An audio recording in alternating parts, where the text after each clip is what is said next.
What's up, guys? Today we're going to be talking about three different things. We're going to be talking about the Matco magnetic quarter-inch drive socket set, and we're going to be doing also a comparison with the Snap-on pinned versus Matco pinless socket set. And we're also going to be doing a little bonus as well. Stay tuned to the end. First off, we're going to go ahead and get started by showing you the Matco quarter-inch drive set. I've got here, this is a full set they offer from Matco. This is the quarter-inch drive set. I'm probably going to leave a link in the description below the video, so you guys can go in and check it out. This set here, I believe it runs probably about $100 off the Matco truck from Matco. When I bought this set, I was actually looking for the swivel magnetics, but Matco didn't offer it and nobody else could get them. I believe Sonex might make a set. I haven't really looked that far into it, but I bought these for what I really needed them for recalls with Chrysler. This set here actually goes from 5, 5.5, and then 6 all the way up to 15. So you don't get any skip sizes with this set. There's other sets out there that you might get a skip size, but this one does have all the way from 5, and it includes 5.5 all the way up to 15. And this is a quarter-inch drive set. Like I said, I'll throw a link in the description below the video so you guys can go online and check it out as well. And they do have good magnets in them, so I'm going to pull one out and show you. The magnets here, this is just a regular number 9 socket, just to show you, just have like a little bit here just to show you.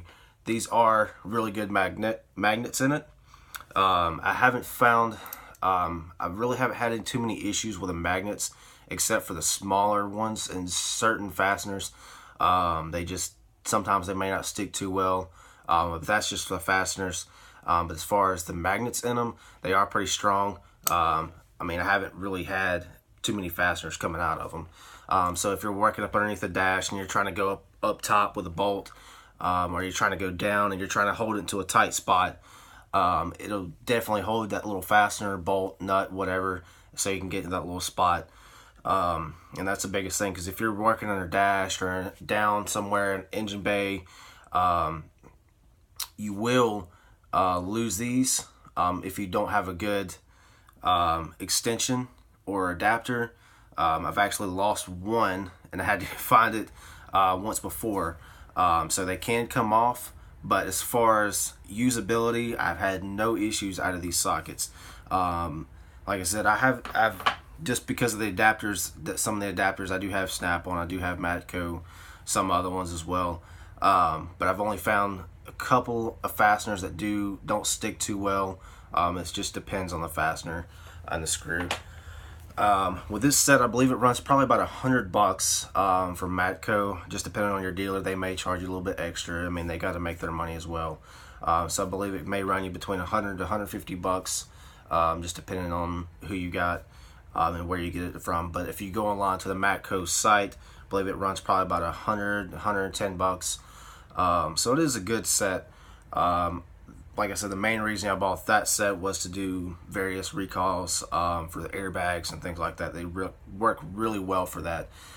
I'll give the part number for the kit in the description as well, so you can guys go and check that out for you guys that are wondering about it.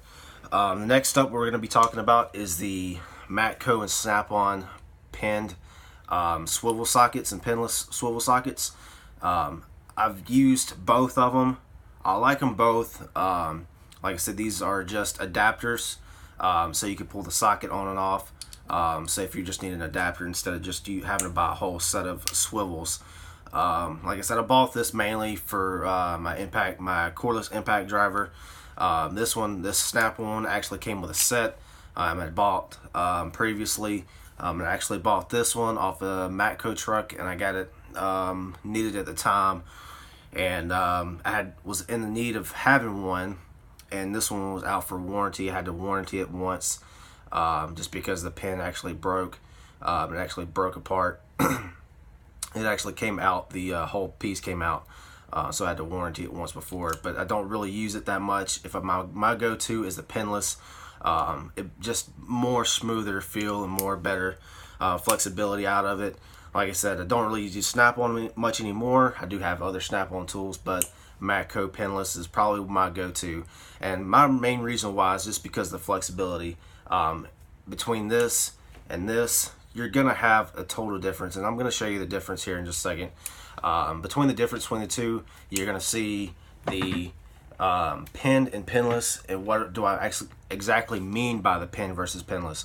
The pinned, you're gonna see, not sure how well you can see it, but you will have like a pin there, and that's what it just rides. The ball just rides on the pin, so it just pivots. Whereas the pinless, it does not have a pin in it, so it's just a ball riding in the socket. And it has like a little lock ring or snap ring, whatever you want to call it, inside. So it just has like little grooves that the ball might sit in, and so it can rock in it. With the pinless, like I said, it's just, to me, it's more flexibility. And if I use it in different positions, I feel like it's just a more fluid motion versus the Snap-on. The Snap-on, to me, it does have motion, and you're going to get some of the same degrees out of them, so I can't really verify how much difference in degree they are.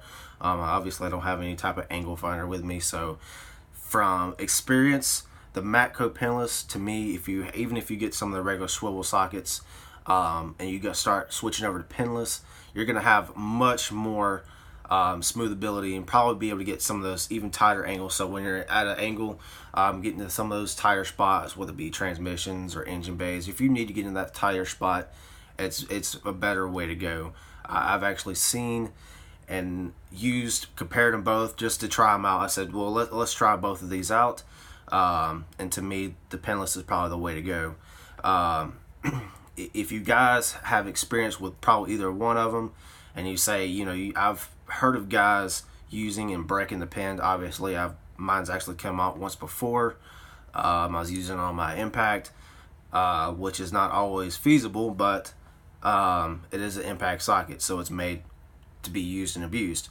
Versus the pinless, like I said, I haven't used it as much as I have that Snap-on, but that's what I have my regular swivel sockets for now, instead of using the adapters.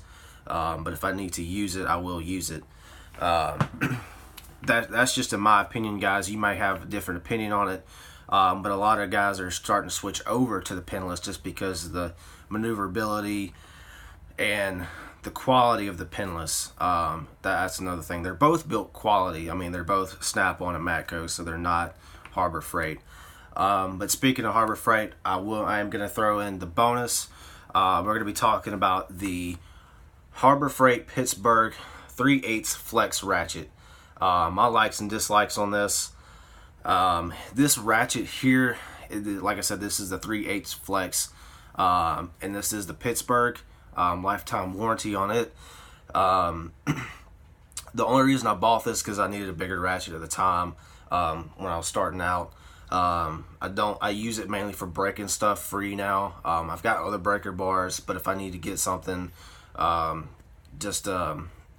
different various fasteners and bolts and nuts. But if I as far as using it, it's definitely not what you're going to use every day. If you're in a tight spot or in a big spot and you're trying to and you're banging around and you're hitting cross members, or if you're trying to do around an engine job and you're hitting at the bottom with the a CV axle shaft or something like that, just mainly just different things that I've ran into, is the problem you have with these, because they say they're only 72 tooth, you're not going to have as much as a cleaner feel as you would with like a Matco or a Snap-on, and it is true, you're not going to have that clean, smooth feel.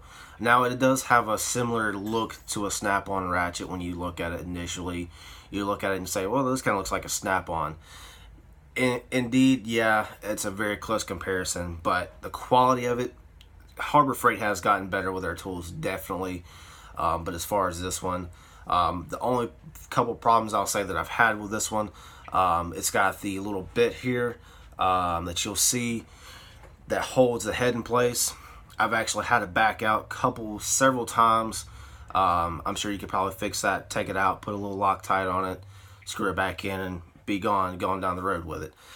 As far as the head, I haven't opened up the head to verify, how good it looks inside, how, crappy it is, or whatever the case is. But I will say, you'll see others talk about it the heads on these where they're reversed to your normal standard ratchets, and they are. I'm not sure how well you could probably see it on the video. Your off is on one side and your on is on the other. So, and that's the biggest thing. Some people like that, some people don't. A lot of people don't like that just because you're going counterclockwise and clockwise. But another thing, my biggest concern with this ratchet is, the two biggest things is the handle doesn't go all the way in.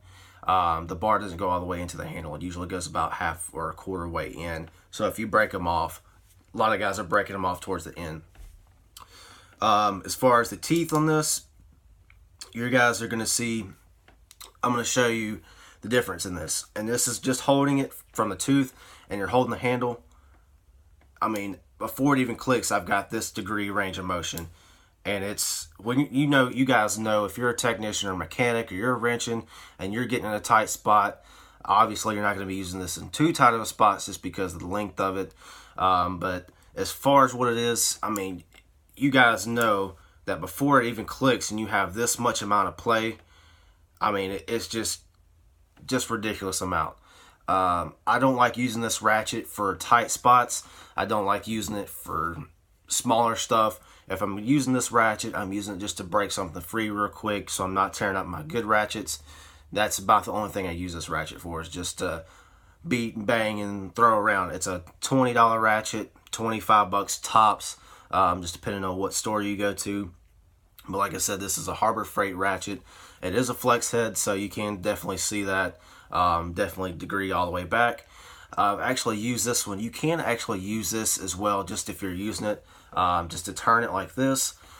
Say if you're doing some spark plugs on a 4-cylinder or something, and you need a speed ratchet style, that will definitely help. If you've got an extension here and a socket, you can definitely kind of use it that way. But just a quick review on this, guys. This is just definitely one of those things that, should you buy it?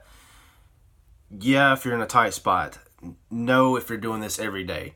If you're a DIY guy, if you're at home garage, that's one thing. But if you're a technician, mechanic, and you're doing this every day, if you need a ratchet to get you by and just to beat a bang around on, so you're not tearing up your good Snapon, Matco, Cornwell, whatever you use, this is okay for what it is. But if you're trying to use this for a lot of wrenching, it's going to eventually break. But like I said, you do have a lifetime warranty.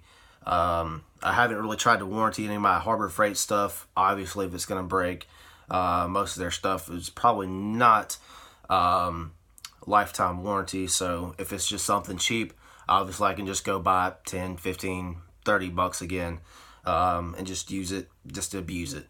And that's really what Harbor Freight tools are good for. We'll probably talk about Harbor Freight in another video. But for today's video, that's all I got. If you guys like this video, subscribe, like, share, give a thumbs up, thumbs down, whatever you want to do. Share the video if you like, subscribe.